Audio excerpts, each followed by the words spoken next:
Olá pessoal, tudo bem? Começamos mais um programa Vida Real. E hoje eu tenho a grata satisfação de estar recebendo aqui o Pastor Kaká, aqui do Rio de Janeiro. Pastor Kaká, bem-vindo. Obrigado pelo convite. Nada. Esse programa fala com essa galera que precisa de um espelho, precisa de ouvir pessoas falando da dificuldade que passou ao longo da trajetória da sua vida e venceu. Né? Só que esse momento entre você passar uma trajetória e vencer, há pedras, né? Só que essas pedras podem te derrubar e essas pedras podem te promover, ser um trampolim. Então eu queria que você contasse um pouquinho para nós, para esse pessoal do Brasil inteiro que está nos assistindo, quem é o Pastor Kaká? Bom dia a todos. É um grande prazer estar aqui junto com o Felipe, dividindo a minha história, né? Eu acredito que essa história possa ser edificante para você no sentido de ser um trampolim, né? De você entender que nem sempre as dificuldades que a gente tem na vida são para a nossa destruição, né? Você tem duas opções sempre. Eu costumo falar isso bastante. Ou você pega todas as palavras e situações, as adversidades da tua vida, fazem dela uma âncora e você se joga, sabe, no mar, no rio e se afunda, ou você faz tudo isso de um trampolim para você, tá? Bom, eu tenho 45 anos de idade, sou pastor aqui no Rio de Janeiro, sou international coach, tá? Formado recentemente, sou faixa preta de jiu-jitsu, a gente nunca deixa de ser, né, militar, sou sargento do exército, sou sargento da reserva, servindo uma tropa de infantaria, então sempre fui ponta de lança, né? Eu sempre tive essa chamada assim de combate, né? Sou casado com a Cláudia, minha esposa há 28 anos, que é uma bênção na minha vida, é a mulher mais bonita do mundo. E a minha história se resume basicamente em retomadas, em recomeços, em refazer, até porque uma parte escura da minha história foi eu que escolhi, né? Não teve aquela situação de passar por necessidade, não. Eu tive opção de escolha, na minha escolha eu fui errado.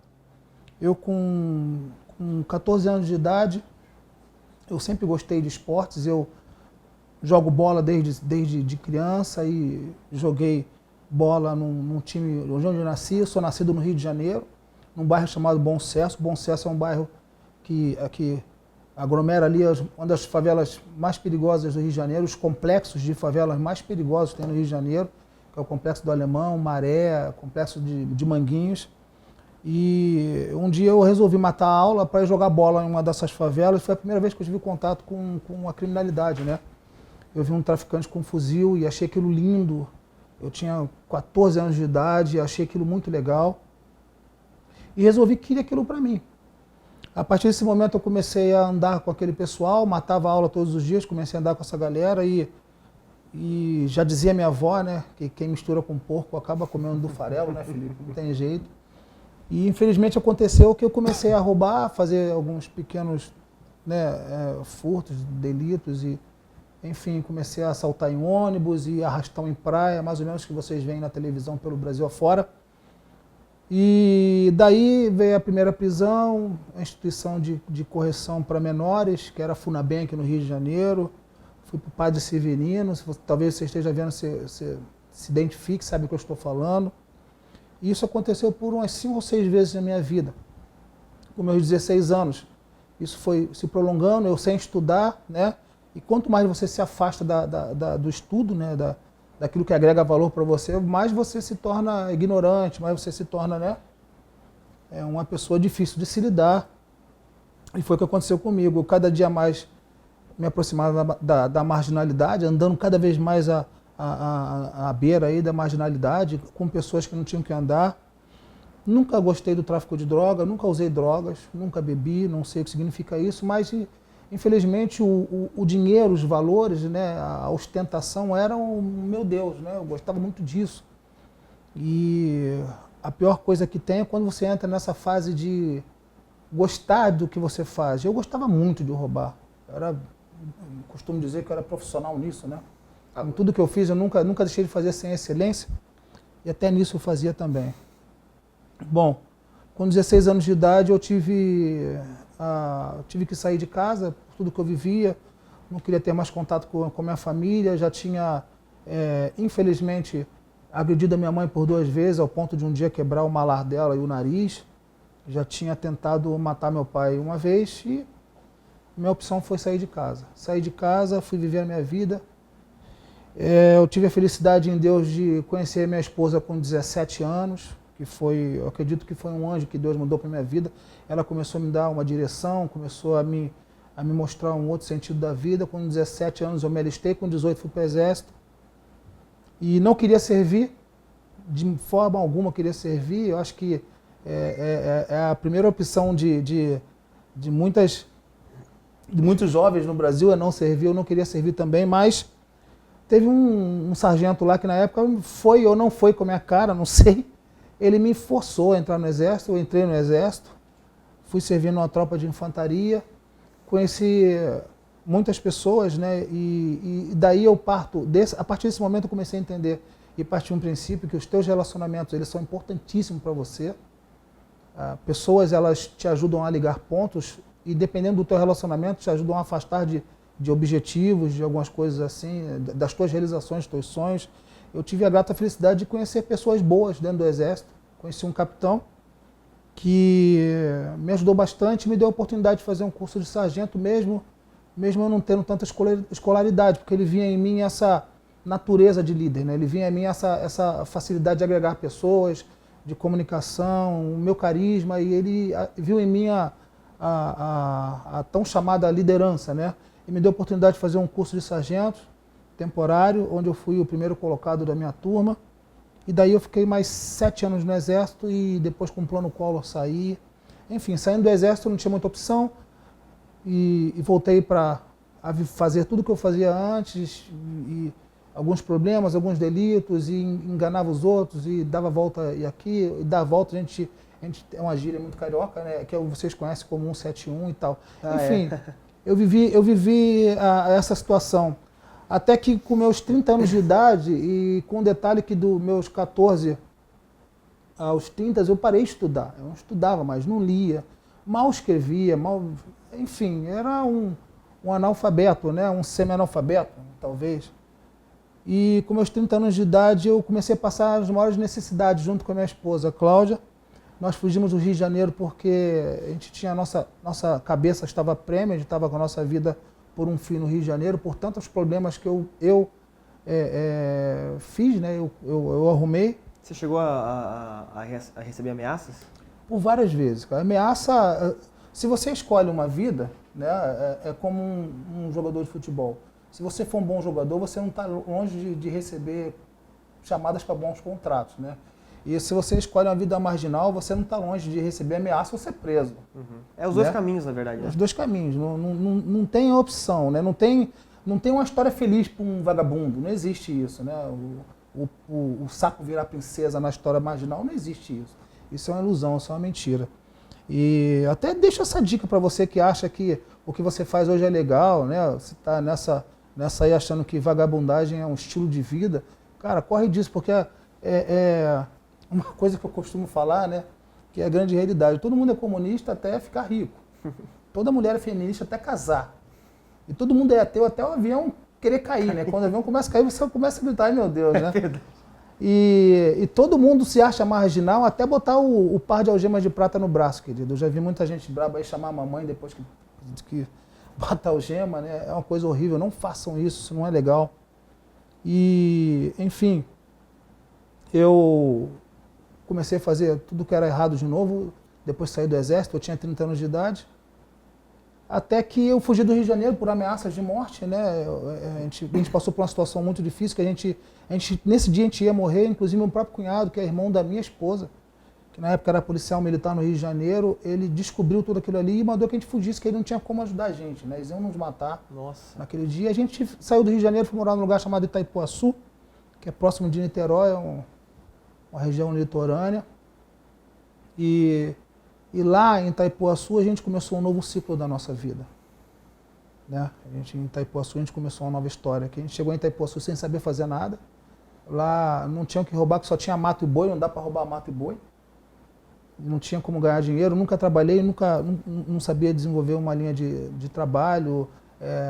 a forma de falar era muito... Era difícil a minha comunicação, para pedir, inclusive, é um orgulho, e toda uma situação que acompanha, a arrogância que te acompanha, né? Enfim, eu não tinha como. E o único desejo que eu tinha era voltar de treinar. Eu falei, né, que desde pequeno, desde os 14 anos de idade, devido à minha hiperatividade, né, meu pai sempre botou a gente para fazer algum tipo de esporte. Eu me apaixonei pelo judô, do judô eu migrei para o jiu-jitsu. Então eu sempre treinei jiu-jitsu. Eu tive a oportunidade de começar com um professor onde eu morava em Bom Sucesso, e o Maraelo, e ele é aluno, ele é braço direito da família Gracie no Brasil. Eu conheci a família Gracie, comecei a treinar com o Roker Gracie.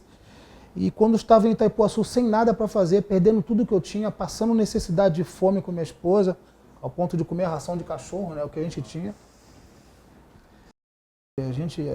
A necessidade te leva a fazer tanta coisa, né? A casca de banana verde servia como mistura, de cozinhava e comia, enfim, te passou uma necessidade muito grande. Nós estamos falando de 15 anos atrás, né? Falando de 15 anos atrás. Não é tão distante Não é tão assim. distante né? assim, é tão né? distante assim, foi. E eu, de repente, me vi na necessidade muito grande de voltar a treinar jiu-jitsu. Eu não sei, meu corpo pedia, minha cabeça pedia, e minha esposa queria que eu trabalhasse porque ela não aguentava mais aquela situação de necessidade, ao ponto de a gente discutir de quase terminar.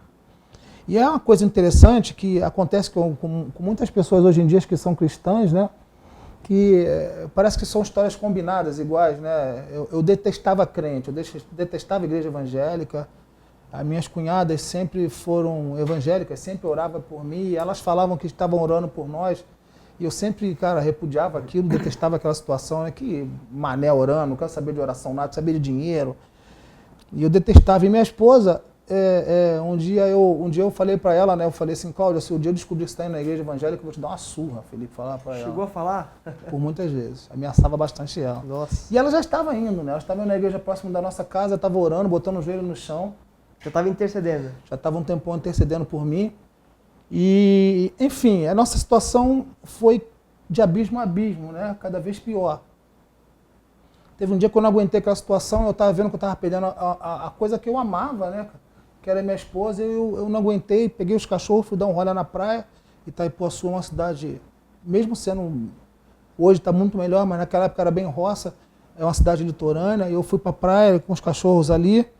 E na praia eu comecei a conversar com Deus, naturalmente. Era a minha única opção, não tinha outra opção, a não ser falar com alguma coisa que pudesse me ajudar, né? E eu tive essa conversa com Deus, e eu lembro que eu falei algumas palavras que eu vou até repetir aqui. Eu falei para Deus, Deus, se realmente você existe, você tem que fazer uma coisa na minha vida. Porque daqui eu vou direto para o abismo, né, cara? Eu não tenho outra situação. Eu vou fazer algo que eu vou me dar muito dinheiro ou eu vou morrer.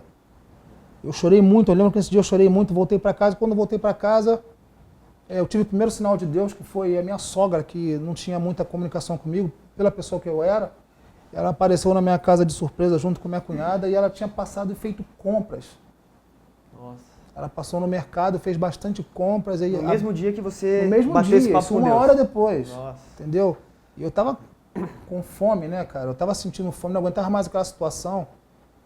Bom, esse foi o primeiro sinal de Deus. Eu continuei com vontade de treinar jiu-jitsu, e foi quando um dia eu liguei, sempre tendo confusão por causa disso, eu não trabalhava, queria treinar. Foi até que um dia eu liguei para o meu professor, Roker Gracie, né, que hoje é o líder da família no Rio de Janeiro, na Academia Gracie Maitá. E eu falei com ele, falei assim, Gracie, Roker, eu preciso de ajuda, eu estou aqui necessitado, desesperado, o que eu faço, tal. Ele falou assim, procura aí um amigo nosso aí em Niterói, que é lutador, representa a gente, sabe, é o nosso braço aí, que é o Guto Vicente. O Guto Vicente hoje é um mestre, faixa coral, né, homem de Deus. E eu fui andando até a academia dele, e andar até a academia dele onde eu morava, eram quase 8 quilômetros, mais ou menos. A pé, A é pé, considerável, né? nesse sol no Rio de Janeiro aí, né, cara? É de deixar qualquer homem assado. Né? Literalmente. Literalmente. Né? E eu fui andando até a academia do Guto. Quando cheguei na academia do Guto, tinham 2 faixas pretas treinando. Um deles, o irmão dele, e o outro era o João, né? E os 2 eram pastores, são pastores evangélicos. E quando eu cheguei lá, eles foram usados como instrumento de Deus na minha vida. Eles começaram a falar do evangelho para mim, eu não entendia muito bem. E eles começaram a revelar coisas da minha vida, né? Naquele momento ali eu achei que tinha algum fofoqueiro gospel ali, alguém que queria me matar. Eu comecei a ficar em desespero. E eles me explicaram e falaram de Jesus. Nesse momento o Guto chegou, sabe? Eu fui levado para casa dali do tatame. Eu estava muito nervoso, eu chorava muito. E eu fui levado para casa do irmão do Guto, que é do lado da academia ali, bebi uma água. E eles fizeram uma oração falando de Jesus para mim. E naquele momento ali, num tatame de jiu-jitsu, eu aceitei Jesus. Para vocês verem a importância do instrumento esporte na mão de Deus. Olha só. Entendeu? Num tatame de jiu-jitsu. Num tatame de jiu-jitsu. Você hoje vê tantos atletas, tantas pessoas que são instrumentos de Deus, que através do esporte estão alcançando tantas vidas, né? Eu acredito muito que Deus está usando assim um instrumento, tanto o esporte quanto a comunicação, cultura. Deus está usando instrumentos assim que vão atingir a mídia, né? A televisão, e vai atingir milhares de pessoas, né? E eu fui atingido ali naquele momento ali, Deus me tocou, e a partir daí eu comecei a minha história com Deus. Fiquei morando em Itaipuaçu mais um tempo, até entender que eu podia voltar para o Rio de Janeiro, né? Que as pessoas que nos queriam mortos aqui, infelizmente morreram, ou felizmente, não quero entrar nesse mérito. Eu voltei para o Rio de Janeiro. Comecei a servir na igreja aqui no Rio de Janeiro, e a minha história com Deus foi se iniciando a partir desse momento, né? Só que sempre com dificuldades financeiras, né? Sempre com dificuldades financeiras, porque a minha escolaridade, meu nível de escolaridade era muito baixo, eu nunca tinha trabalhado, na verdade eu nunca trabalhei. E fui tendo vários problemas por causa disso. O diabo sempre usando esse instrumento, né, para equalizar coisas que estão dentro da cabeça, né? Eu era uma pessoa muito retraída e no meu mundo eu achava que, por estar servindo numa igreja na Barra da Tijuca, eu não fazia parte desse mundo, né? Eu voltei para o Rio de Janeiro, fui morar em Jacarepaguá e a proximidade para mim da igreja era a Barra da Tijuca. Eu me achava fora desse contexto, eu negro, e vivendo numa sociedade que era totalmente contrária. Dentro da minha cabeça isso era uma rejeição, só que eu não conseguia me desvencilhar daquilo. Era como se fosse você tentando sair da atração de um imã, só que eu não conseguia. E o diabo sempre equalizando isso, e isso me atrapalhava muito, atrapalhou muito a minha progressão. Até que eu tive um contato maior com o meu pastor, o meu líder, e eu tinha uma Bíblia muito bonita, mas eu não lia. Você não lia? Não lia porque eu tinha uma dificuldade de leitura muito grande, né? Eu lia a Bíblia, tudo que eu lia era como se fosse catamilho, né? C-A, K, B-A, Bá. Era como se eu parei de estudar na 4ª série, como eu falei, então eu tinha uma dificuldade muito grande de ler. Então eu nunca lia a Bíblia. Na verdade, quando eu andava com ela para cima e para baixo, repetia sempre o que os outros falavam, escutava um culto, eu sempre tive a facilidade de gravar bastante, né? Tudo que eu aprendo melhor vendo do que até fazendo exercícios, né? E eu repetia tudo aquilo, até que um dia, não tem como fugir de Deus, né, cara? Deus, ele te faz experiências assim para te levar no caminho que Ele quer que você vá. E eu estava numa reunião, né, que esse meu pastor, que era o meu líder, eu estava na reunião que ele sempre fazia, né, uma reunião bem evangelística, com churrasco, a galera toda junta. E nessa reunião ele sempre pedia para alguém ler um texto da Bíblia, né? E nesse dia, cara, ele escolheu que eu lesse um salmo. Ele falou assim, não, hoje o Cacá vai ler um salmo. E quando ele falou aquilo para mim, eu com aquela Bíblia linda na mão, devia ter umas 60 pessoas, eu olhei para a Bíblia, olhei para ele, olhei para minha esposa, olhei para a Bíblia de novo e fiquei tão envergonhado que saí da reunião, né? E ele veio andando atrás de mim e falou assim, cara, tá louco, cara, o que você fez? Eu falei assim, cara, eu não sei ler. Ele falou assim, tá maluco, vou te ensinar a ler. Eu me lembro que naquela data ele me deu algumas revistas, que ele sempre foi voltado muito à economia, né, essas coisas assim. Ele me deu algumas revistas da Carta Capital, falou assim, você vai ler isso aqui, você vai ler. Ele sentou comigo um dia assim, começou a me explicar ponto e vírgula, isso aqui tu respira mais um pouco, aí você faz assim, junta as palavras, falou uma coisa para mim.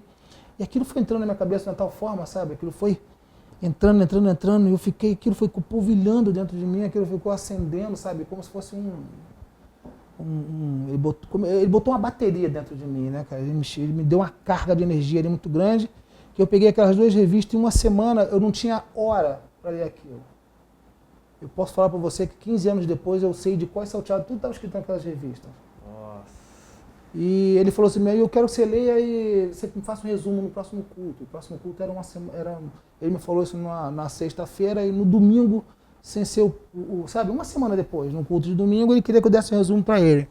Só que eu não trouxe nada escrito, né? Ele falou assim, aí, cadê o resumo e tal? Onde é que você... Aí eu falei assim, não, eu vou falar para você, senta aí que eu vou falar. Eu comecei a falar para ele sobre giro de câmbio, sobre overnight, e comecei a falar para ele tanta coisa que eu lia. Ele olhou para mim e falou assim, nossa, cara, capacidade de raciocínio que você tem. E a partir daí ele começou a me direcionar para os estudos, eu comecei a estudar. Com 30 anos de idade eu voltei para a escola. Com 30 anos de idade? Com 30, na verdade 32 anos. E terminar, né, concluí o primeiro grau e o segundo grau, né, e não é fácil, né, você recomeçar, sempre é mais difícil que o começo, você recomeçar, você refazer tantas coisas, repassar por tantas coisas, rever coisas que você não queria rever, escutar coisas que não queria, mas o recomeçar ele é fundamental, né, recomeçar, para muitas pessoas hoje talvez estejam me vendo, entenda que recomeçar é você dar continuidade à sua natureza vencedora, né? Porque as pessoas deixam de receber o melhor porque não recomeçam, não tem medo de recomeçar. É difícil recomeçar, eu sei que é difícil. Recomeçar, uma pessoa que é atleta, recomeçar a treinar é muito difícil. Mas ela ali está tendo a oportunidade de ganhar, de ser o primeiro colocado de uma coisa que ela sempre quis ter, né? Que é o pódio, que é o primeiro lugar do pódio. Então, se a pessoa não recomeçar, ela nunca vai chegar ao primeiro lugar. Então eu resolvi recomeçar, resolvi a estudar, né? E sempre pastoreando, sempre dividindo esse tempo, né? De estudo e cuidando de vidas como pastor, liderando vidas. Enfim, a minha história aí passou-se por um longo tempo, né? Eu aqui no Rio de Janeiro, na denominação que eu sirvo, que eu né, faço parte, a qual Deus me separou para estar trabalhando, eu fui ungido, fui o primeiro pastor no Rio de Janeiro a ser ungido nessa denominação. Na verdade, nós fomos o primeiro casal de diácono e o primeiro casal de pastores a ser ungidos, né? E nós fomos enviados para uma cidade chamada Macaé, aqui em Rio de Janeiro, que é a cidade do petróleo. Muito longe do Rio, capital? São 200 quilômetros de Rio de Janeiro, né? E lá a gente teve a felicidade em Deus, né, lógico, de fazer uma família, né, que hoje a gente vive esse amor com essa família até hoje, pessoas ali. A gente teve a oportunidade de, dali dar o pontapé inicial, alguns outros trabalhos próximos ali na cidade de Campos, Rio das Ostras, e fazer um trabalho bem legal. Mas, infelizmente, a gente passou por uma decepção muito grande, né? Como casal de pastores e a minha esposa, a gente teve um problema muito grande com a nossa liderança. Infelizmente, um problema que teve, a queda da liderança, e isso nos levou para uma decepção muito grande, né? Como ministério, como humanos, né? A gente se decepcionou com o homem, não com Deus, né? Nem com o trabalho da igreja em si, mas a gente tinha uma afinidade muito grande. Afinal de contas, a pessoa que caiu era a pessoa que me ajudou a recomeçar, que eu tomei como pai, né? Que eu gerei um amor muito grande e a gente teve um problema muito... O nosso rompimento, né, familiar, aquele nosso carinho, nosso amor familiar, ele foi de uma forma drástica, né, uma forma assim, muito estúpida, ele foi arrebentado. Isso me deixou numa situação muito difícil, eu mergulhei numa depressão, pastor entra em depressão, sabe? É importante comentar isso, né? Tem gente que acha que pastor é super-homem, né? Tem pastores que se acham super-homem, que, não, mas eu passei por essa depressão, eu morava atrás da igreja e eu fiquei quase 30 dias sem sair de um quarto. Só saía para pregar e voltava para o quarto. Olha. E engordei quase 60 quilos em um ano, tive um infarto, tive que ser operado. Tudo nesse período. Nesse período, nesse ciclo aí de um ano, né? Que é muito pouco, mediante a tantas, né? Tanta coisa, né? E, enfim, eu me vi, então, afastado desse ministério que eu amo muito, né? Eu, de repente, a minha liderança caiu e a pessoa que eu via ali, infelizmente, eu voltei assim, uma energia muito grande no homem, né? Existem casos assim de pessoas que em vez de olhar para a natureza de Jesus Cristo, olhar para, sabe, olham para o homem, isso acontece, e é o que aconteceu comigo, e isso me afastou, né, desse ministério que eu tanto amo, afastou meu coração, né? Você afasta o teu coração, você já está afastado. Mas eu glorifico muito a Deus que o nosso líder nacional é um pai, né?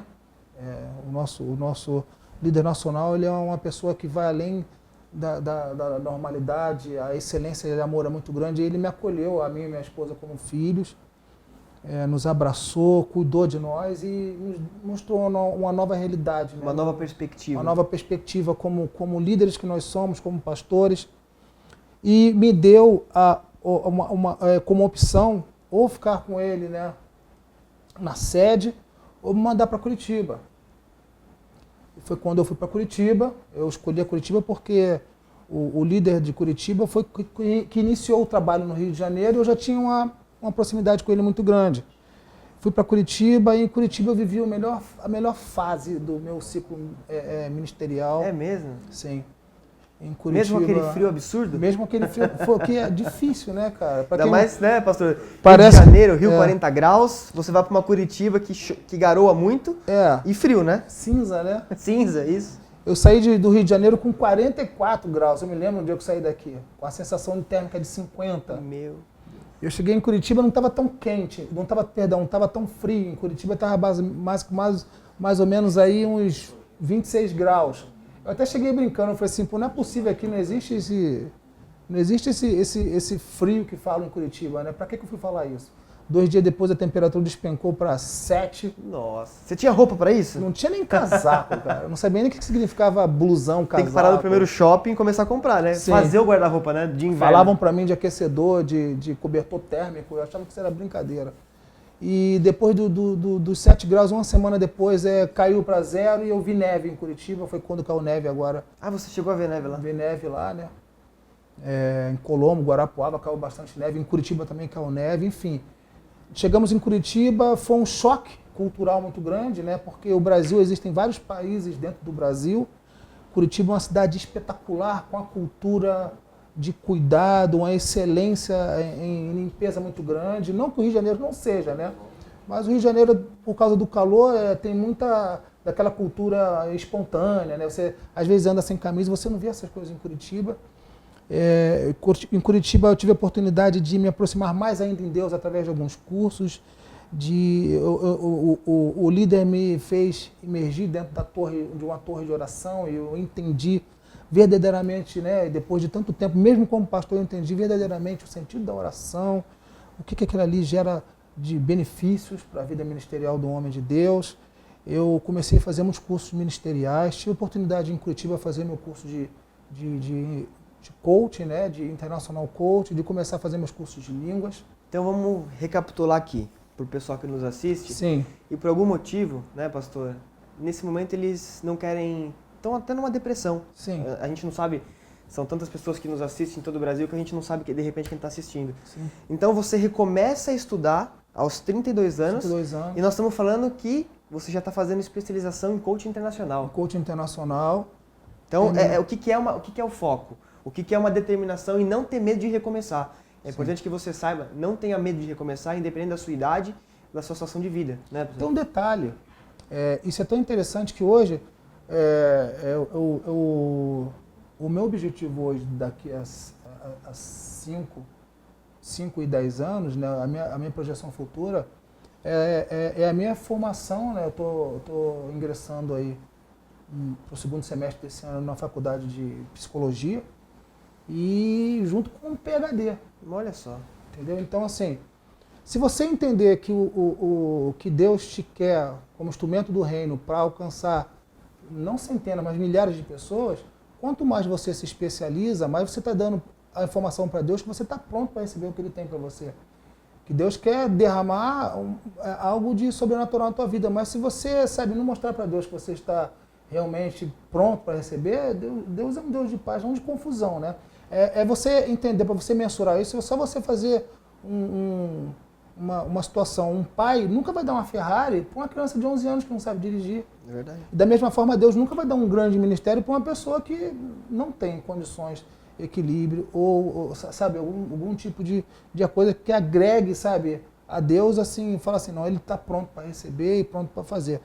Então, não deixem de crescer, nunca deixem de estudar, não parem de crescer, independente da sua idade, independente de onde você estiver, sempre tem algo que possa agregar na tua vida. E fica uma ressalva aqui, o pessoal que nos acompanha, o pessoal que acompanha a nossa TV, a pessoa que acompanha o Chegou Agora Brasil, sempre aguarda aquela pergunta que eu faço. Exato. Eu não preciso nem te perguntar como é que você se vê daqui 5 anos, daqui 10 anos. Então você já tem isso muito bem definido na sua vida. Exatamente. Pessoal, uma pessoa que que retomou os estudos depois dos 30 anos. Eu não precisei nem fazer essa pergunta. Então você vê que a determinação e a força de vontade de ir para cima, que é um termo que você usa bastante. Para cima deles. Exatamente. Bom, dando continuidade a Curitiba, nós ficamos em Curitiba quase 3 anos, 2 anos e 8 meses, estudando, agregando valor, e lá despertou em mim um chamado real em Deus, né? Que eu tenho uma facilidade muito grande de relacionamento, de interagir, de me comunicar. O carisma, quando ele é bem usado, ele é muito bem-vindo por Deus também, né? E se você tem o carisma, se você usar de uma forma errada, você pode ser muito influenciar as pessoas somente pro teu tendencioso, né? Tendencioso demais. Então, quando você usa esse carisma para ajudar outras pessoas, é espetacular. E Deus me mostrou isso, uma área da minha vida que eu não conhecia muito bem. E teve o problema do falecimento da minha mãe, né? Minha mãe faleceu no período que eu estava em Curitiba. Nos finalzinhos do meu ciclo, meu tempo em Curitiba, eu tive que voltar no Rio de Janeiro para acertar documentos com meu pai. Meu pai queria fazer inventário de algumas coisas que ele tinha junto com a minha mãe, para nos abençoarem em vida, né? E quando eu vim no Rio de Janeiro, eu fui obrigado a voltar em Bom Sucesso, onde eu nasci, onde tudo começou, onde tudo fiz errado. E voltando em Bom Sucesso, que na verdade o Rio de Janeiro ele tem 2 lados, né? Um lado do túnel e outro lado do túnel, né? Que a gente costuma falar aqui. Você vê muito na televisão uma Zona Sul muito bonita, você vê uma Barra da Tijuca linda, você vê belas praias, mas existe um outro lado do Rio de Janeiro, que a gente costuma chamar que é o lado B do Rio de Janeiro, lado A, lado B. Quem é do Rio sabe o que eu estou falando, né? Quem já foi um dia no Chaparral sabe o que eu estou falando. Então, o lado B é um lado que existe no Rio de Janeiro, sim, que é o lado do crime, que é o lado, sabe, negativo do Rio de Janeiro, da diferença social muito grande, sabe? E Bom Sucesso está inserida nesse contexto do lado B. E quando nós voltamos em Bom Sucesso para reaver algumas coisas, a gente bateu de frente com uma realidade, né? De o que eu estou fazendo? Será que eu posso dar mais? Imagina uma igreja no Complexo do Alemão. Imagina uma igreja, sabe? Imagina um trabalho social que eu vejo ser feito, que a igreja ao qual eu sirvo faz um trabalho social imenso, espetacular. Imagina isso num Complexo da Maré, sabe? E eu comecei a olhar aquilo ali e Deus tocou no meu coração de voltar para o Rio de Janeiro. Eu tinha tudo em Curitiba. Um povo que nos ama, uma cidade que nos ajuda, que nos ajudou bastante, um líder nato, espetacular, sabe? Que me ajudou a ascender. Estava confortável, né, pastor? Confortável demais, confortável demais. Eu estava mais recebendo do que dando, né? Em Curitiba, essa é a grande realidade. E quando cheguei no Rio de Janeiro, nós fomos confrontados com isso, né? De fazer mais. E houve então a necessidade no nosso coração de voltar para o Rio de Janeiro. Isso nós estamos falando de quanto tempo, pastor? A gente está falando de 1 ano e meio atrás. 1 ano e meio. Aí nós fomos pedir, fomos à nossa autoridade, né, com o nosso líder, fomos falar com ele, ele nos abençoou para estar voltando para o Rio de Janeiro. E desde quando eu voltei para o Rio de Janeiro, Rio de Janeiro é uma briga constante, né? É o centro da cultura no Brasil, acredito nisso. Tudo acontece no Rio de Janeiro, é a porta do país. Tudo que começa no Rio se espalha para o Brasil. Vocês podem ver o funk, né? Que mesmo que algumas pessoas não concordem, espalhou-se pelo Brasil, pelo mundo. E quando a gente voltou no Rio de Janeiro, a gente começou essa guerra, né? Essa guerra de tomada territorial diária, né? Que a gente chama, né? O termo militar nunca sai da tua cabeça. Você está sempre lutando por quadrantes no Rio de Janeiro, né? De trincheira em trincheira, de área em área. Existe um trabalho para ser feito no Rio de Janeiro gigantesco e eu comecei a entender que a forma mais fácil de eu entrar em alguns lugares é através de um projeto que nasceu no meu coração, ainda em Curitiba. Em Curitiba a gente deixou alguns legados lá através do samba, né? Tem um sambola lá. Que é um ministério de samba que tem lá, que atinge tantas pessoas. É um culto feito com toda adoração feita em samba, e hoje já tem um grupo lá musical chamado Sambola, né? Existe legal. uma escola de samba que nós começamos lá, que é Unidos do Judá. E o Rio de Janeiro é tudo isso. E eu vi que a única forma de você chegar em alguns lugares é através da comunicação, da cultura, do esporte e do relacionamento, que é o meu forte. Então eu desenvolvi um trabalho chamado PCD, que é uma gíria que nós usamos no Rio de Janeiro para cima deles, sabe? Isso é... O PCD, na verdade, é um jargão popular, então você não pode usar como empresa ou como organização. E o PCD, então, se torna um projeto com Deus, mas com a mesma intenção de ir para cima, a pegada é sempre ir para cima. O que eu faço no projeto? Eu uno pontos, eu faço pontes, sabe? Através do meu relacionamento com algumas pessoas, eu levo pessoas a conhecerem pessoas, pessoas a serem ajudadas por pessoas que têm condições de ajudar. Algumas instituições de ensino, nós pegamos crianças em algumas áreas carentes e levamos para algumas instituições de ensino. O meu relacionamento com alguns militares, sabe? Existem pessoas dentro da igreja aqui que foram comandantes do BOP, e de alguns batalhões operacionais, brigada paraquedista, alguns quartéis de infantaria. A gente gera uma esperança através de uma realidade. Por que disso? Porque na comunidade do Rio de Janeiro existe um sistema meio que matriarcal, sabe? O que é isso? O pai de uma criança no Rio de Janeiro, muitos, não são todos, mas muitos estão hoje presos ou mortos. É a grande realidade? É a grande realidade. Pela grande proximidade com o tráfico de drogas. Essa criança, ela fica nos cuidados da mãe. A mãe tem que trabalhar para sustentar. Quem é que cuida dessa criança? Ela fica quase que 12 horas próximo de um marginal. Então, o que o projeto PCD faz? Ele tenta quebrar essa realidade da criança olhar para o marginal como um super-herói, sabe? O marginal tem um tênis Nike. Desculpa até falar a marca. Não, mas fica à vontade. Sabe? Tem um cordão de ouro. Ostenta um fuzil que para muita criança, como foi para mim, aquele ali é um prêmio. Pegando esse gancho, com a tomada, eu vendo fora do Rio de Janeiro, né? Das UPPs. Sim. Quebrou um pouco isso, pastor? Facilita um pouco mais o trabalho da igreja? Não ter o tráfico de drogas operando, ou Sim. pelo menos operando em cima da boca? Sim. Ajuda ou não? Ou isso é muito fantasia? Ajudou. Ajudou não muito, porque a princípio o objetivo da UPP era o relacionamento com o povo. Era que o povo pudesse ver um policial amigo, um policial que se preocupa com a sociedade ali local, com a comunidade local. É um policial que se estende até como poder público não violento, mas como poder público que ajuda, que sabe, que remedia algumas situações e sabe. Então eu acredito muito no trabalho das UPPs, eu acredito muito no trabalho da polícia no estado do Rio de Janeiro. E eu sei que a intenção é muito boa, mas dá para reaver um pouco algumas coisas, sabe? E esses jovens, pastor, eles continuam vendo esses traficantes com muita facilidade, ainda com fuzil, mesmo com eles, ou também maquiou um pouco? Sim, infelizmente em alguns lugares no Rio de Janeiro, você vê até pelos jornais, né? Se torna uma coisa até notória pela comunicação e pelos jornais, você vê que em alguns lugares ainda a intenção da UPP ainda não foi 100% Entendi. alcançada, mas eu acredito que isso vai acontecer. É tempo também, né? Entendeu? Eu acredito, mas a grande coisa aqui é o relacionamento. Tá? O relacionamento, eu acho, não tenho a certeza que o relacionamento ela te leva a alcançar novos níveis da tua vida, sabe? São pontos, né?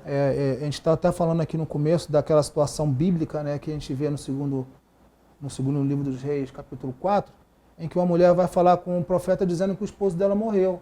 E os credores estão na porta dela, né, falando que se ela não pagasse a conta do que o esposo deixou em vida, que os credores iam levar o filho dela como forma de pagamento.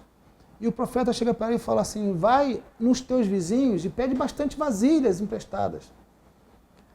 Entenda aí o relacionamento. E se o relacionamento dessa mulher com os vizinhos fosse ruins?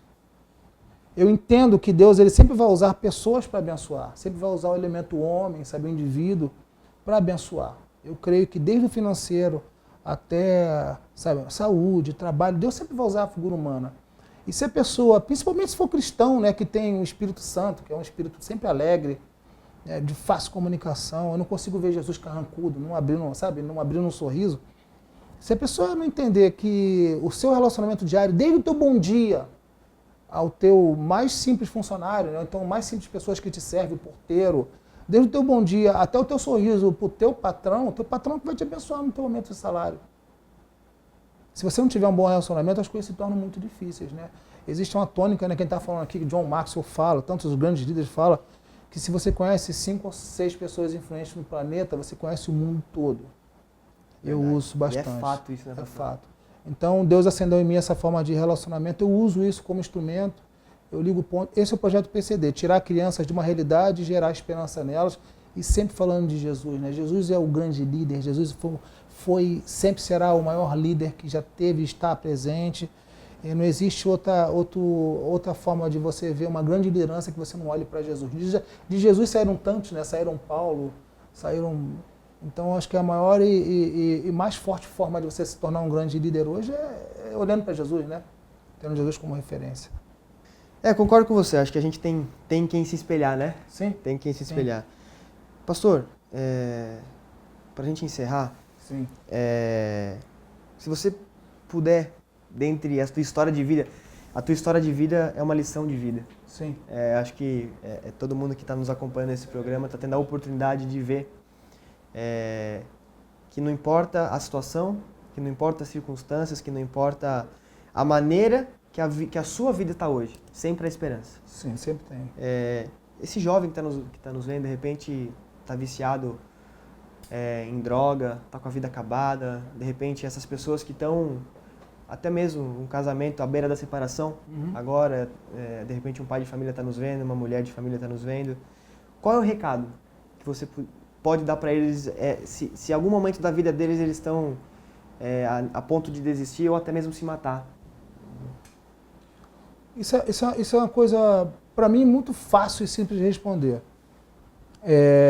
Existe um tripé que eu acabei fazendo da minha história, para mim mesmo, como motivação diária, sabe? Como combustível diário.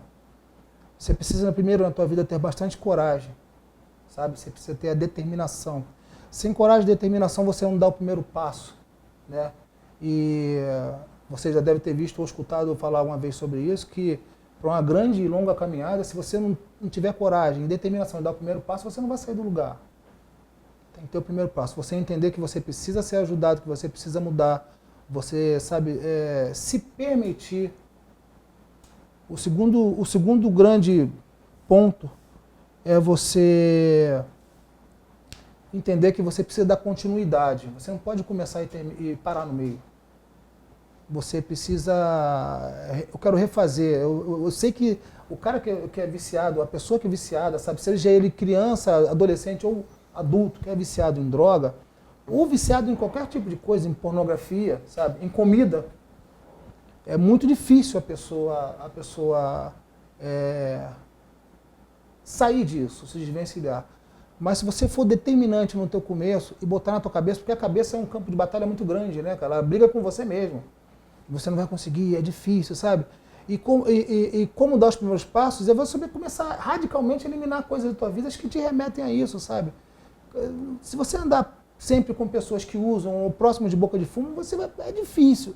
Então começa pelas tuas amizades, dá continuidade, sabe? Você começou, daqui a um mês você viu que está difícil, começa a procurar pessoas que possam agregar para você valores de continuidade. Vai procurar, existem trabalhos ministeriais, falam sobre drogas, você tem um trabalho de um NV, tem o próprio Narcóticos Anônimos, você procurar pessoas que que agreguem valores de continuidade, procurar coisas, encher a tua cabeça, a cabeça vazia, a oficina do diabo. É um ditado que funciona muito, né? Funciona muito, sabe? E você ocupar a sua vida, ocupar a sua mente e fazer um exercício, sabe? Voltar a estudar, andar com pessoas que te... E o terceiro ponto que você precisa entender, e isso tem que ser o mais valioso, o mais radical na tua vida, é crer, sabe? Crer, continuar crendo e crer mais ainda que Jesus Cristo é a única salvação. Que Jesus Cristo é o único instrumento. Jesus Cristo, ele é o único que pode fazer um milagre na tua vida. Porque muitas das vezes a gente vai no natural, a gente vai na nossa força, a gente vai combatendo, vai, sabe, de dia em dia, de vitória em vitória, a gente vai na nossa força. Mas chega uma hora que tem que ser o sobrenatural. Chega uma hora que só Jesus pode fazer uma coisa. Então, você precisa entender que a tua intimidade com Deus, o teu relacionamento com Deus, tá? Eu posso estar falando até com pessoas que não são crentes em Jesus Cristo, mas a religião, sabe? Vamos dizer assim. Sim. Te torna muito mais próximo da tua vitória. Eu vou te dizer, com Jesus Cristo você tem a certeza da vitória. Tem outra coisa que eu posso falar também para completar. Escolha bem as pessoas que vão andar com você. Ok? Você vê lá em Neemias, você lê o livro de Neemias, você vê que Neemias ele recebeu uma notícia da destruição dos muros de Israel, de Jerusalém, e que a família dele ali estava enterrada, os pais dele, os amigos deles pereciam muito ali, passavam muita fome, aquilo impactou ele, e ele toma uma decisão, ele toma e dá o ponto de partida. E ele vai falar com o rei. O rei libera cartas para ele, libera ele para a construção. E logo depois ele começa a escolher e ver as pessoas que vão trabalhar com ele. Se você vê ali, se não me engano, no capítulo 3 e 4, você vê que as pessoas que trabalham nos muros são pessoas sacerdotes, são filhos de sacerdotes, são pessoas que agregavam valor a ele. Então, escolham as pessoas que vão andar com você. Se você ainda continuar pensando nas pessoas que te levaram para o abismo, você vai continuar na mediocridade. Não tem que fazer também, né? Quem se mistura com porco, farelo come, né? A águia anda com a águia. Você tem que escolher pessoas que agreguem valores pessoais. Pessoas que te afastam de Cristo ou que te aproximam de Cristo. Tem que escolher pessoas que te aproximam de Deus. Pessoas que te aproximam mais rápido dos teus objetivos. Que possam gerar algo de melhor para você. Eu acho que se você juntar todas essas coisas e botar Jesus Cristo no centro, o Espírito Santo, cara, você já é um vencedor a partir desse momento. Essa palavra que Deus para você, vai para cima, não desista. Você pode ser melhor, pode fazer melhor, sabe? O que você faz hoje vai determinar o que você vai ser amanhã, isso é fato, entendeu? Seja um padrão de exemplo para sua casa, para sua família, estude mais, seja excelente em tudo que você faça, acorde mais cedo, sabe? E que você vai colher o fruto disso tudo aí. Em nome de Jesus. Nós acreditamos, a Chegora Brasil nasceu acreditando em sonhos de pessoas. Então nós acreditamos nos sonhos de vocês que nos assistem, nós acreditamos nos sonhos e a gente acredita que é possível sim fazer a diferença, é possível sim impactar, é possível sim gerar um impacto nessa nação. Sem dúvida. Brasil e nação. E vale a pena, né, pastor, acreditar nos sonhos, né? Esses jovens que estão nos assistindo, que têm um sonho desde no esporte, desde na moda, desde em qualquer área que a gente tem. Sim. A gente tem uma série de portas abertas para que as pessoas possam mostrar os seus trabalhos. Sim. Vale a pena, não desista, né? Quem não sonha tem pesadelo. Exatamente. Sonhe, né? Sonhe sempre. Sonhe sempre. E vai para cima, vai para cima. Pastor Kaká, muito obrigado. Eu que te agradeço, Felipe. Foi uma satisfação. Importantíssimo trabalho que você está fazendo. Continue. Que Deus te abençoe, tá? Muito obrigado, amém. Pessoal, esse é o Pastor Kaká. Se alguém quiser te seguir, por favor, fala suas redes sociais. Instagram, PRKK, Facebook, também PRKK. Tem uma página separada que é uma fanpage, que é o PCD. Dá uma entradinha lá que você vai ver. Eu estou sempre postando ali algumas palavras de motivação, através do que Deus tem falado comigo. Estou escrevendo, e em breve estou lançando um livro, né, um contador de histórias. Olha que legal, hein? Que conta um pouco da minha história, voltada para a liderança, né, cara? Embasado sempre na palavra de Deus. Para tá? quem não sabia ler, pessoal, tá lançando um livro. Lançando um livro. Fica a dica para você. Ok? Pastor Kaká, obrigado. Pessoal, mais um programa Vida Real. Nos acompanhe, teremos novidades. A cada semana estaremos postando nossas novidades. Muito obrigado pela atenção de vocês, muito obrigado pela audiência de vocês e até mais. Um grande abraço.